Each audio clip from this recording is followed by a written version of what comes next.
बारामती में दबदबा रखने वाले पवार परिवार के 2 सदस्यों के बीच ये बीते 6 महीने में दूसरा चुनावी मुकाबला है। शरद पवार की पार्टी के टिकट से योगेंद्र पवार अपने चाचा और एनसीपी के प्रमुख अजीत पवार से मुकाबला करेंगे। इस पर योगेंद्र पवार ने कहा कि अब शरद पवार का आशीर्वाद मेरे साथ है। प्रधानमंत्री नरेंद्र मोदी अपने स्पेनिश समकक्ष पेड्रो सांचेज के साथ 28 अक्टूबर को गुजरात का दौरा करेंगे। इस दौरान दोनों वडोदरा में C295 विमान के निर्माण के लिए टाटा एयरक्राफ्ट कॉम्प्लेक्स का संयुक्त रूप से उद्घाटन करेंगे।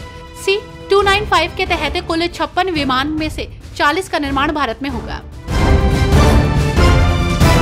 अपना व्यवसाय शुरू करने वालों के लिए अच्छी खबर है। मुद्रा लोन की सीमा दोगुनी यानी कि 20 लाख रुपए कर दी गई है। केंद्रीय वित्त मंत्री निर्मला सीतारमण ने चालू बजट में इसका प्रस्ताव रखा था।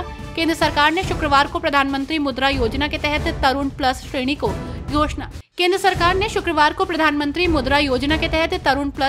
की घोषणा की, जिसके तहत बैंक 20 लाख रुपए तक के लोन दे सकते हैं।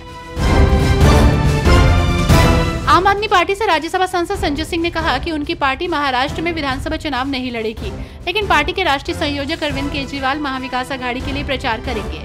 पार्टी ने इससे पहले हरियाणा में विधानसभा चुनाव लड़ा था, लेकिन खाता नहीं खुला था। झारखंड बीजेपी के स्टार प्रचारकों की सूची में पूर्व मुख्यमंत्री चंपई सोरेन का नाम सुर्खियों में है।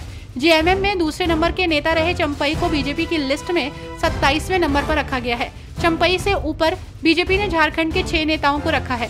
दिलचस्प बात तो ये है कि स्टार कैंपेनर की सूची में चंपई को 27वें नंबर पर रखा गया है। महाराष्ट्र विधानसभा चुनाव के लिए कांग्रेस की दूसरी सूची जारी होने के बाद पार्टी कार्यकर्ताओं का गुस्सा फूट पड़ा। इस सूची के जारी होने के बाद कई जगह पार्टी कार्यकर्ताओं ने नाराजगी जाहिर की।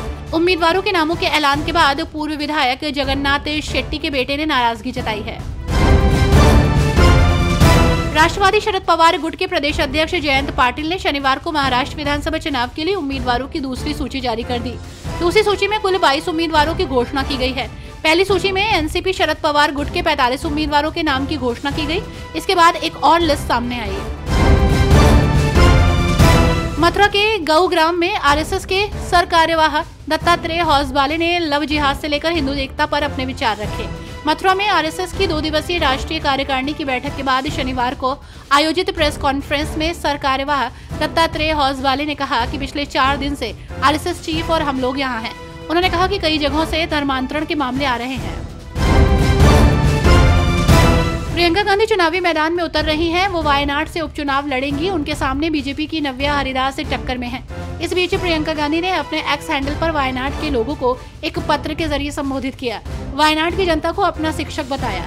इसके साथ ही उन्होंने हाल ही में चूरामाला और मुंडकई में हुई तबाही पर भी बात की। गिरिराज सिंह की हिंदू स्वाभिमानी यात्रा में अररिया सांसद प्रदीप सिंह के दिए गए बयान ने नीतीश कुमार को सियासी धर्म संकट में डाल दिया। एक तरफ जहां लालू प्रसाद यादव की पार्टी नीतीश पर हमलावर है, तो वहीं दूसरी तरफ नीतीश को जेडीयू के सियासी परफॉर्मेंस की भी चिंता है। कहा जा रहा है कि नीतीश ने दोनों ही नेताओं को अपने सियासी रडार पर ले लिया है।